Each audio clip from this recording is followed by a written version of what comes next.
Welcome to the Larry Lakers, where tonight it's another win. The Los Angeles Lakers 134, the Memphis Grizzlies 107. And better than that, it's a franchise record equaling win with 22 three-pointers made at a massive 62.9%. 22 three-pointers. Is it possible to regress upwards?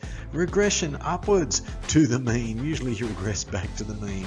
But the Lakers tonight, they're on fire from three. To find out about that and more, you're listening to the Larry Lakers. Having a look on YouTube, and please go to the podcast. Please give us a like. Please subscribe. Do us a favor there. Subscribe on the YouTube. Give us a like and a review, and subscribe on the podcast. Anthony Davis, 27 minutes tonight, 7 of 11 shooting there, 5 of 6. He didn't take any of his famous three-point attempts. Plus 21 on the real plus minus for 19 points. 27 minutes, 19 points, didn't need to play in the third quarter.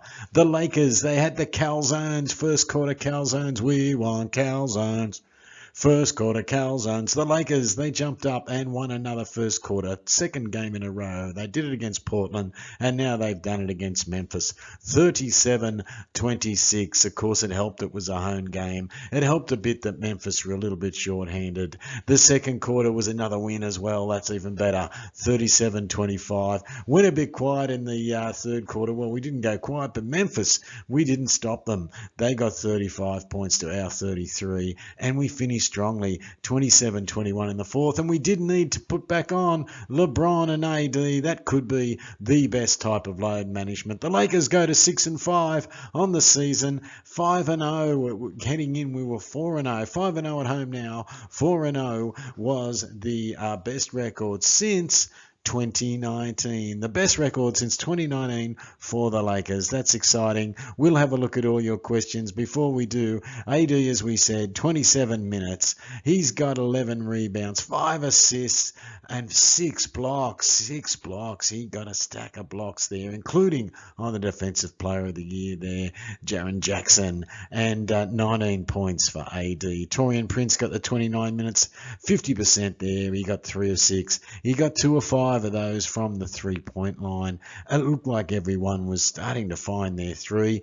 Could be credit to Coach Darvin Ham, Darvin Ham said himself, I think we're going to settle in, find our spots and hit some threes. Hopefully, that wasn't just hopeful thinking from Darvin Ham. Plus 9, 8 points there. Plus 9 is real plus minus for Taurean Prince, 8 points, and LeBron James, here's the good news, just 23 minutes in terms of load management, 6 of 11 from field goals, got his first 3, then started to try and bring us back down to the average, but then he hit a couple and got back to 3 out of 6 himself, 50% there for LeBron, 9 rebounds, all of them defensive, as tends to be the go now. The only worry I've got for LeBron is turnovers.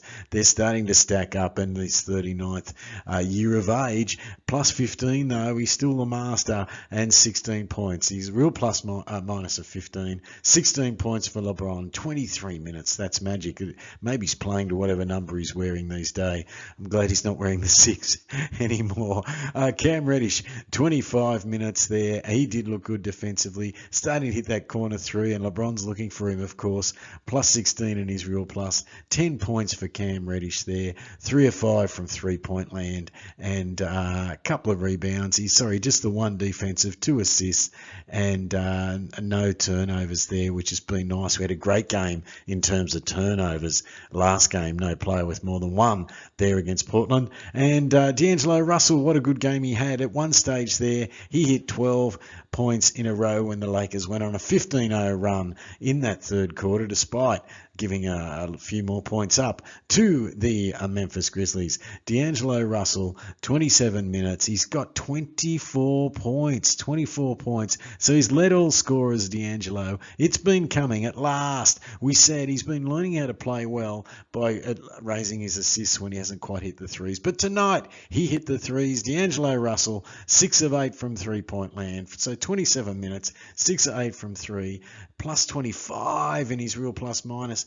24 points for D'Angelo to lead all scorers. He wasn't far behind. That was Rui Hachimura off the bench. So Davis, Prince, LeBron James, Cam Reddish, and D'Angelo Russell's the starters. Repeat, Davis, Prince, LeBron James, Cam Reddish, and D'Angelo Russell as starters, but no one there has exceeded more than 27 minutes. That's Davis with 27 and D'Angelo with 27. Rui Hachimura, 24 minutes there off the bench. He hit 3 of 3 from his threes. He hit 4 of 4 from his free throws.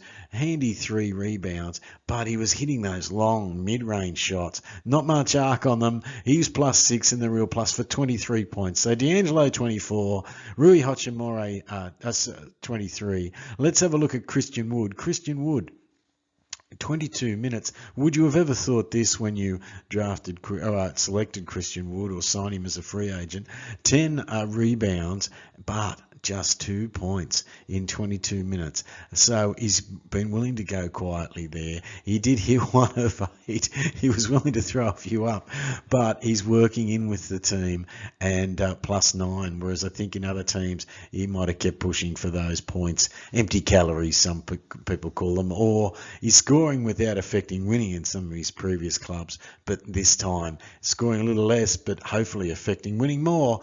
Christian Wood with the Lakers. Some of the bench got on there. Jackson Hayes, he got 21 minutes. We were able to give Anthony Davis quite a rest, and we're also able to get Jackson Hayes on at the same time at times with Anthony Davis and Christian Wood on at the same time. But 21 minutes is a good lot of minutes when you consider Davis himself played 27. He's hit 4 of 4, a lot of dunks. I think they all 4 might have been dunks from Jackson Hayes. Have a look at those. Couple of beautiful lobs, some bounce passes as well. Some beautiful lobs there from Russell, and one where he shot a free throw. Have a look at this one if you can get the replays.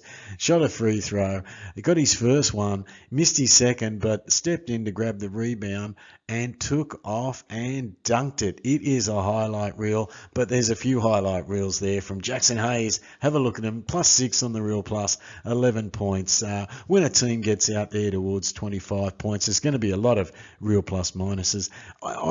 Austin Reeves, 29 minutes. So he's played more minutes than anyone in the starters. As we said, 27 was the top minutes for the starters there in the form of Davis and D'Angelo Russell. But Austin Reeves, 29 minutes, 5 of 9, 4 of 4 from 3, and some of them were super deep.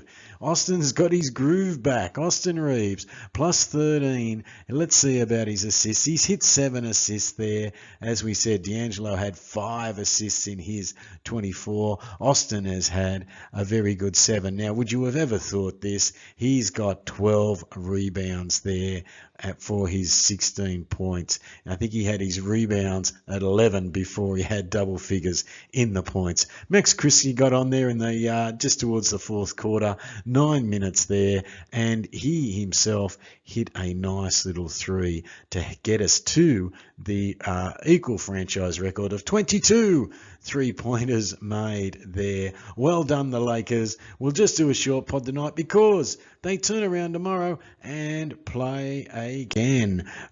Field goals, this was good news. 58% from the Lakers, but you will not believe this. 58% field goals, 63% three-point shooting, 62.9 to be exact. Look, they started pretty well, Memphis. They did have some injuries, to be fair, and that's one of our listeners asked that. They've got a fair few players out. Steven Adams, Joe Moran, of course, on suspension famously, and unfortunately Marcus Smart, late first quarter, early second, passed the ball.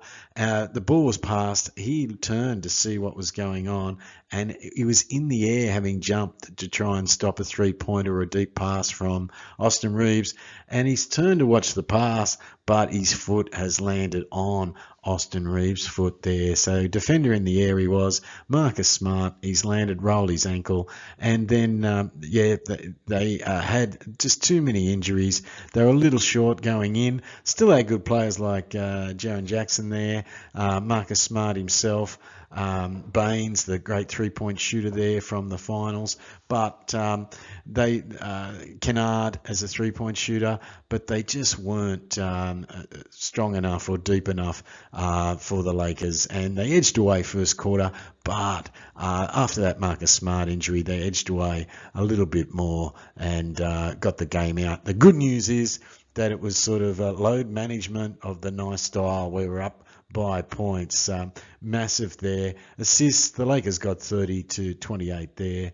Blocks 10 to 9. They got a few blocks on our players, as you would imagine there. They've got guys that can block a shot in the form of Jaren Jackson there, the Defensive Player of the Year.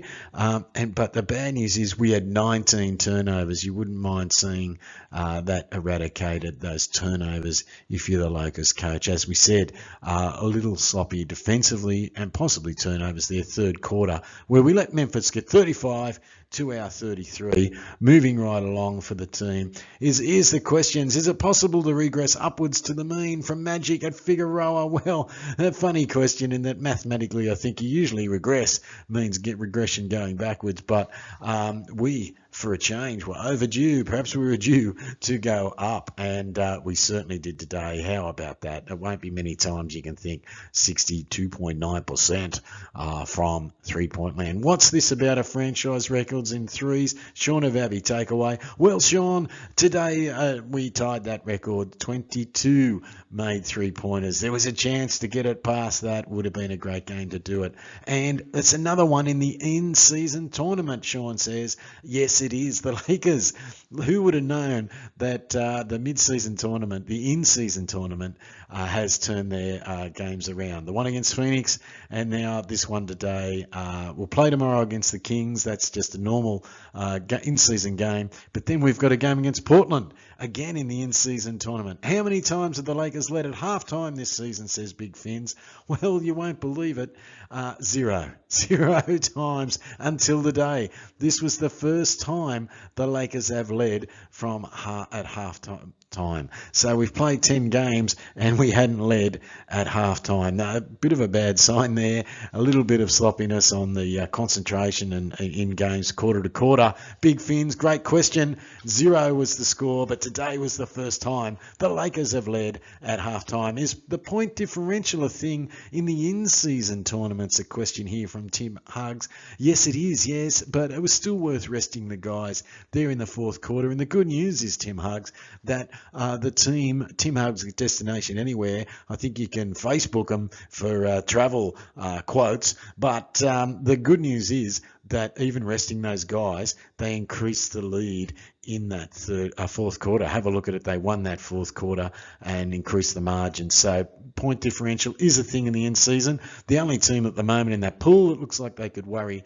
the Lakers are the Utah Jazz, who had a win today, but the Lakers kept that point differential up and increased it on Utah. So the next game against Portland will matter, and then the game against Utah will be all important, I think, in setting up our seeding in this pool. Is the best kind of load management this kind? D. Styles at the nation's capital, an old basketballer himself, I think. Well, D. Styles, I think you're right. This is the best type, where you get out third quarter and you've got such a lead you can rest fourth quarter. Those low minutes for LeBron were a godsend. And great question. I think I was watching the post game and Robert Horry was even saying that's the best kind of load management. What about the altercation, AD and Santi Aldama? Well, this Santi Aldama, there was a long pass, and AD, of course, he got jostled a bit, got the pass, made the dunk, and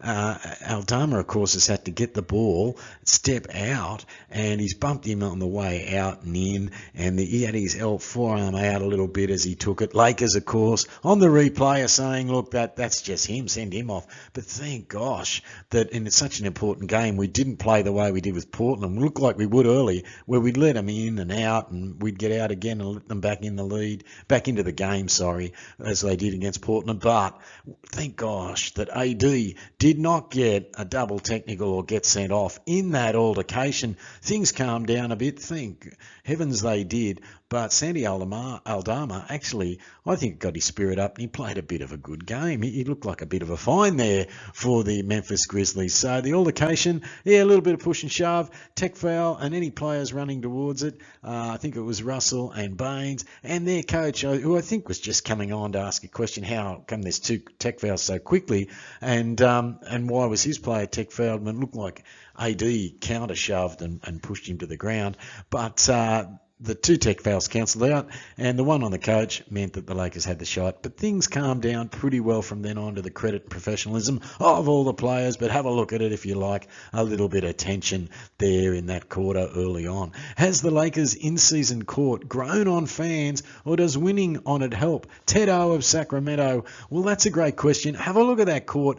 I'm starting to think the Lakers is one of the prettier courts in it. The colours, they're not as obtrusive as the other ones, but see what you think. Go and have a look at the court. What about D'Lo? D'Lo's 12 in a row. Mike O from San Luis Obispo. Yes, D'Lo got 12 points in a row for the Lakers when they went on a 15-0 run in that third quarter, despite letting the other team score 2 points more than them in the overall quarter. A few turnovers, a little bit lax on the defence. I'm sure the coach will be getting on top of that. Darvin Ham. What about the AD block party, asked one of our listeners. On the Defensive Player of the Year, did he say, welcome to LA's Defensive Player of the Year? That's from Clayto at Clayton. Yes, he did. He loved blocking. He got 2 in a row on him early in the game to start with, just 2 in the one passage of play.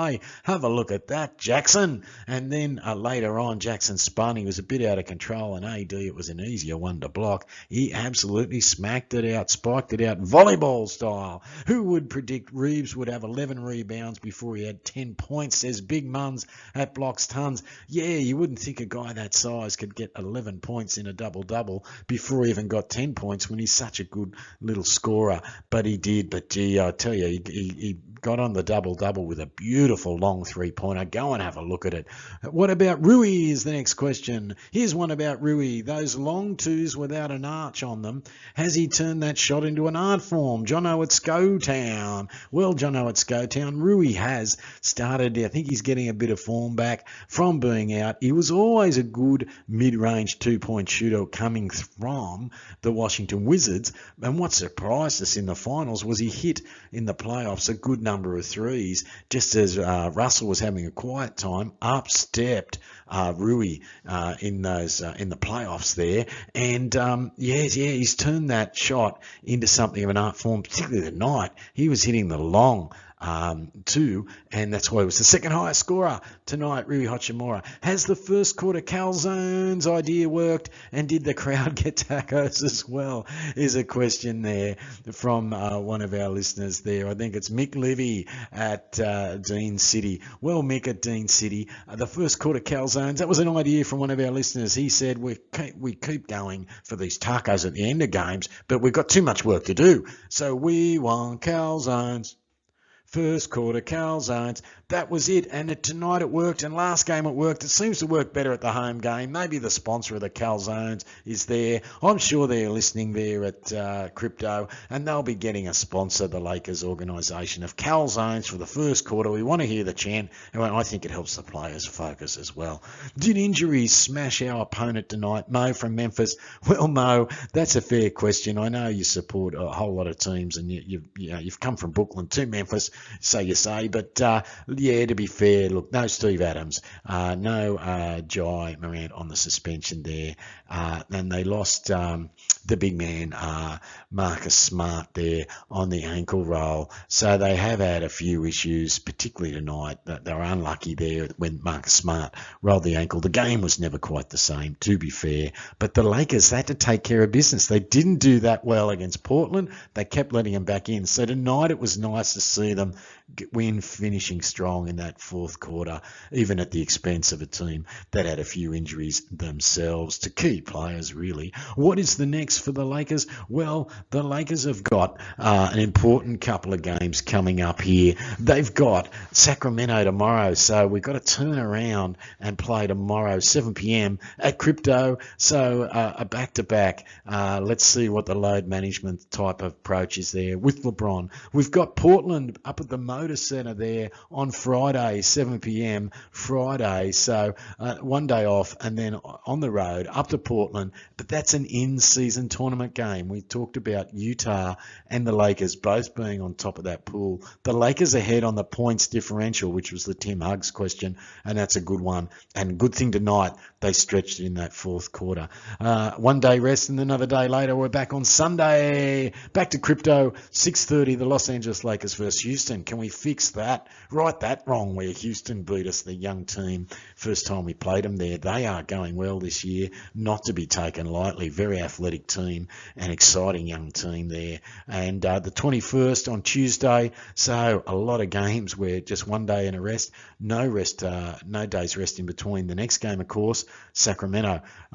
So we're going Sacramento, Portland, then we're going, the Houston Rockets, and the next one is that game for that in-season tournament. That's the reason we're keeping you on here. 21st, that's on Tuesday, 7 p.m., that in-season tournament game against Utah, the other leader in this pool. So that's what's up for the Lakers. A great win tonight.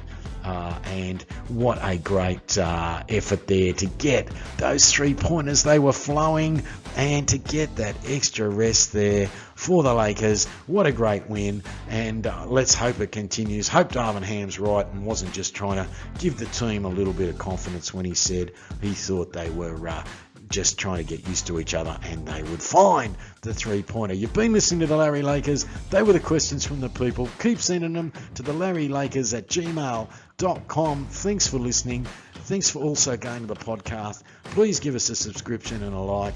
I hope you'll enjoy the next couple of shows. Look forward to seeing the Sacramento Kings tomorrow v. the Lakers.